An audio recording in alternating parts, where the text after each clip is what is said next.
આમાં આ જોગ માયાના મંદિરની માલિપા જે હવન કુંડ છે ને, ત્યાં આપ મેળે અગ્નિ હજી પ્રગટી જાય છે ભાઈ. માણસો આવે દર્શન કરે એની મેળે હાડ હાડ હાડ હાડ જેને કહેવાય કે આપોઆપ અગ્નિ પ્રગટતો હોય અને ધૂપની સુગંધ ચારે બાજુ જેને કહેવાય કે લહેરાતી હોય. આવા જે માના પડતા છે. આજ પણ કોઈ પણ માણા ભૂલો પડી જા અને અભિયાયને યાદ કરે કે એ માં, એ જગદંબા, એ વિહાબધારી, ભેડિયા વાળી, બ્રહ્માંડ ભાગોતરી.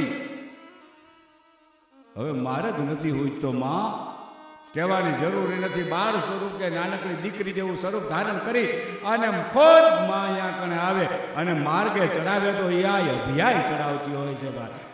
વાહ ખમા મારા બાપ, ખમા મારા બાપ એમ કઈ વાહામાં હાથ ફેરવતી ફેરવતી ભગવતી નીકળી.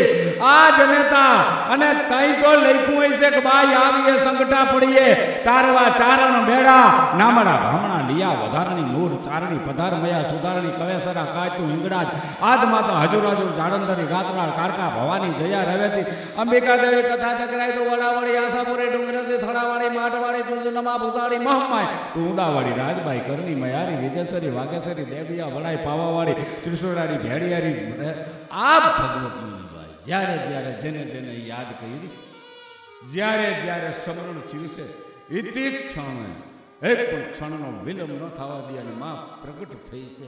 અને થઈ જ ને બેટની ધરતીના બે ભાગ કરીને માલિપાથી જો પ્રગટ થતી હોય તો એ અભિયાય થાય છે. અને અભિયાય એટલે કૃષ્ણ ભગવાનને અભય વરદાન દીધેલું તેથી માં અભિયાય કહેવાય છે. અને ધરો દેવી ધરતીના બે ભાગ જેવા થઈ ગયા માલિપાથી માં પ્રગટ થઈ અને કોઈ અભિયાયને ધરો દેવી કહે છે કે ધરતીની માલિપાથી નીકળેલી માં જગદંબા છે.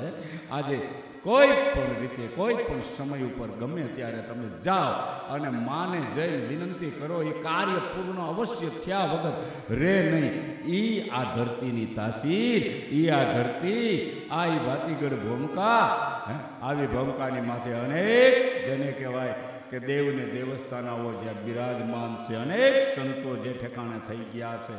આ માં ભગવતી જગદંબા, માં માયા પરાશક્તિ. બોલો અભિયાય માતજી.